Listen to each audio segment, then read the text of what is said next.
From what has been discussed, we may all blame ourselves for our sloth and negligence in this matter. It is to be feared that none of us have endeavored as we should to grow up into this image and likeness of God. And although for the main as to our duty in this, our hearts may not condemn us, no doubt there are various things that belong to it in which we have all failed. Our likeness to God is our holiness. It is that in which we bear his image is declared. Wherever there is the holiness of truth described before in its essence, there is radical conformity and likeness to God. In the first communication of it to us through the promises of the gospel, we are made partakers of the divine nature, 2 Peter 1 verse 4. It is such a new spiritual nature that it represents that of God himself, being begotten by him. We are made partakers of his nature. But though all children partake of the nature of their parents, yet they may be, and some of them are, very deformed. They bear very little of their likeness. So it is in this matter. We may have the image of God in our hearts, and yet come short of that likeness to him in his decrease and improvement, which we ought to aim at, and this happens in two ways. Number one, when our graces are weak, withering, and unthrifty, for our likeness to God is evidenced in their flourishing and fruit-bearing, and the glory of God in this world consists in them. Number two, when by the power of our corruptions or our temptations we contract a deformity, something that is likeness of the old crooked serpent, where either of these befall us, so that our graces are low and wasted, or our corruptions are high and active, they frequently reveal themselves. Even though the image of God may be in us, there is not much of his likeness upon us. And so we come short of this great and fundamental duty of our faith and profession. So far as this is the way with us, may we not, should we not greatly blame ourselves? Why are we so slow, so negligent, in the pursuit of our principal interest and happiness? Why do we allow everything, why do we allow anything to divert our mind from this design or to retard our endeavors in it? Therefore, that I may contribute something to the awakening of our diligence in this, I will add a few motives and some directions for it, so that we may be found perfecting holiness and the fear of God, 2 Corinthians 7:1. This is the only way by which we may be like him in this world. First, our likeness to God consists in the excellence and preeminence of our nature above that of all other creatures in the world, and of our persons above those of other men who are not partakers of his image. For in the first place, with reference to other things, this is the highest excellence that a created nature is capable of. Other things had external impressions of the greatness, power, and goodness of God upon them. But man alone in this lower world was capable of having the image of God in him. The perfection, the glory, the preeminence of our nature at the creation was expressed only by this, that we were made in the image and likeness of God, Genesis 1:26 and 27. This gave us a preeminence above all other creatures, and hence dominion over them ensued. For although God made a distinct grant of it to us, that we might better understand and be thankful for our privilege, yea, it was a necessary consequence of his image in us.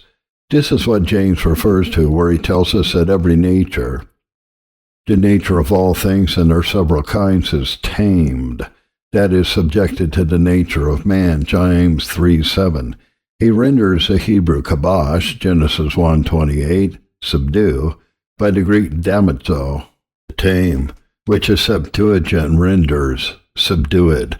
But not being content to be like God, that is, in holiness and righteousness, we would be as God in wisdom and sovereignty, and not attaining what we aimed at, we lost what we had, Genesis 3:5 and 6. Being in honor, we did not remain, but because like to beasts had perished, Psalm 49:12, we were first like God, and then like to beasts, 2 Peter 2:12. By the loss of the image of God, our nature lost its preeminence, and we were reduced to the order of perishing beasts. For notwithstanding some feeble relics of this image that still abide with us with respect to our proper end, in our lapsed condition we really have more of the bestial nature in us than of the divine. This is why the restoration of this image in us by the grace of Jesus Christ, Ephesians 4:24, Colossians 3:10, is a recovery of that preeminence and privilege of our nature which we foolishly lost, By this an impression is again made upon our nature by the authority of God, which gives us preeminence above other creatures, and rule over them. Indeed, that whole dominion over the residue of the creation which mankind scrambles for with graft and violence depends on this renovation of the image of God in some of them.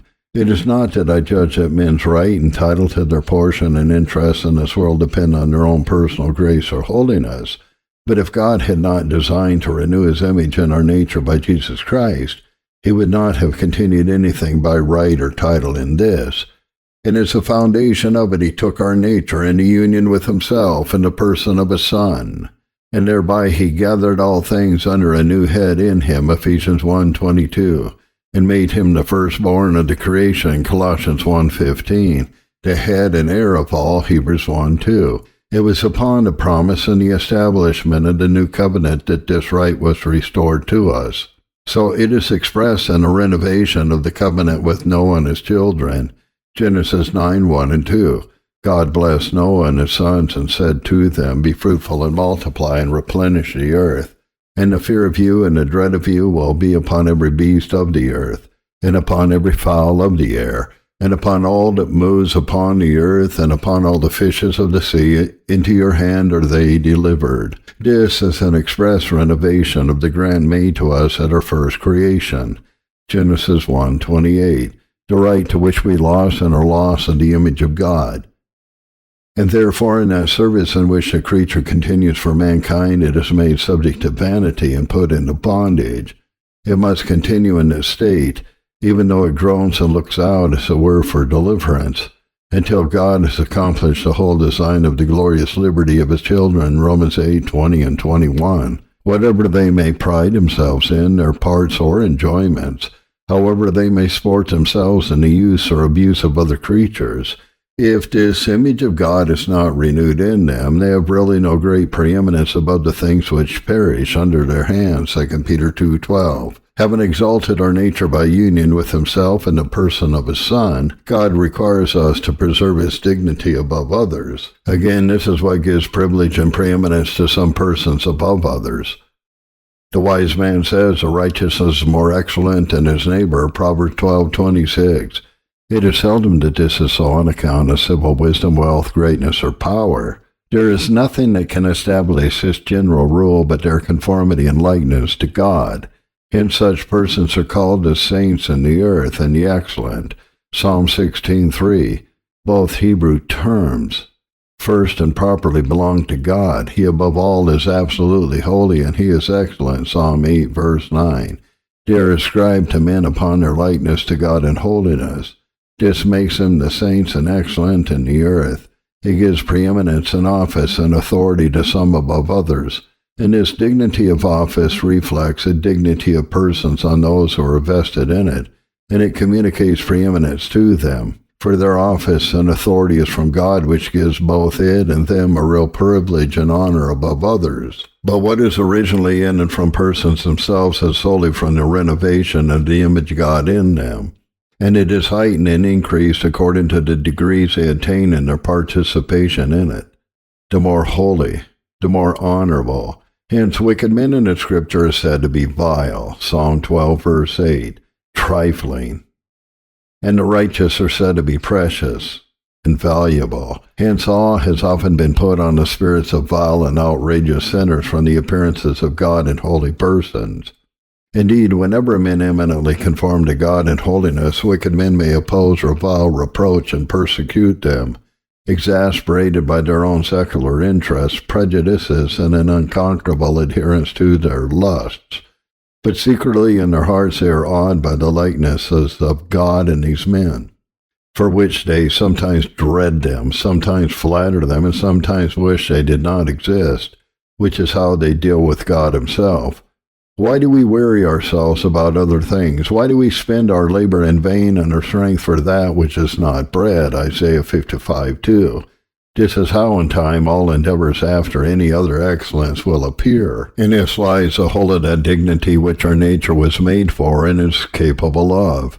Sin is the sole debasement of it. It is that alone by which we render ourselves base and contemptible. the self-pleasing of men and the ways and fruits of it, or in worldly advantages and their mutual applause for one another, will suddenly vanish into smoke.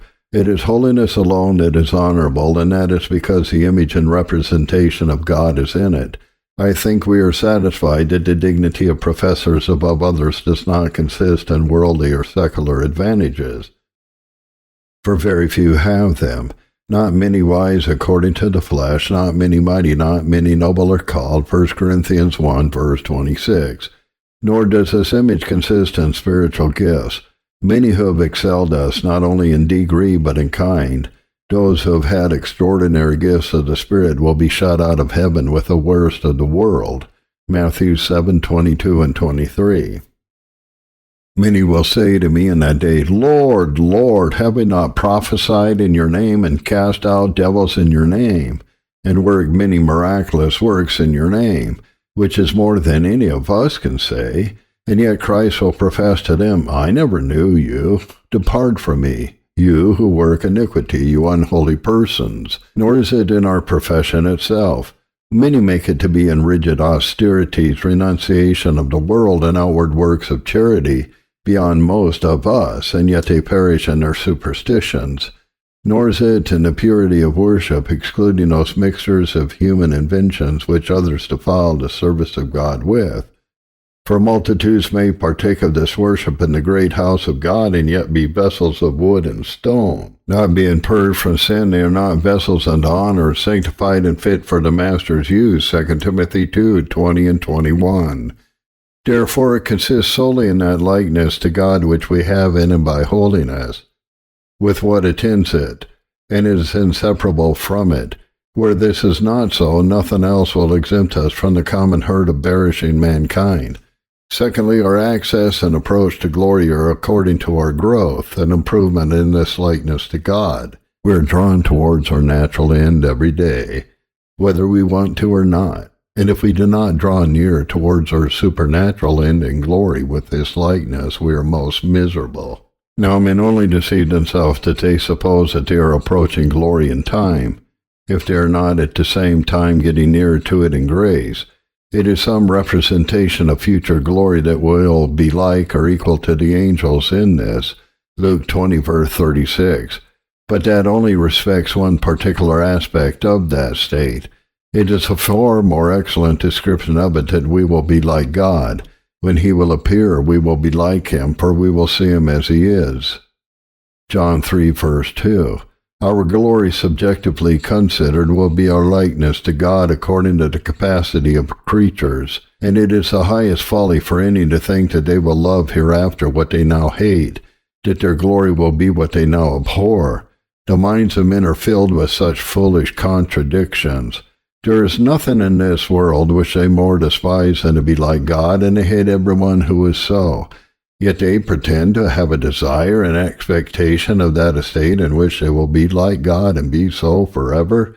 But this will be our glory, to behold the face of God in his righteousness, and to be satisfied with his likeness. Psalm 17, verse 15. How then will we make our approaches towards this glory spiritually, which may correspond to the approaches we make towards our end naturally, seeing that not to do so is folly and intolerable negligence?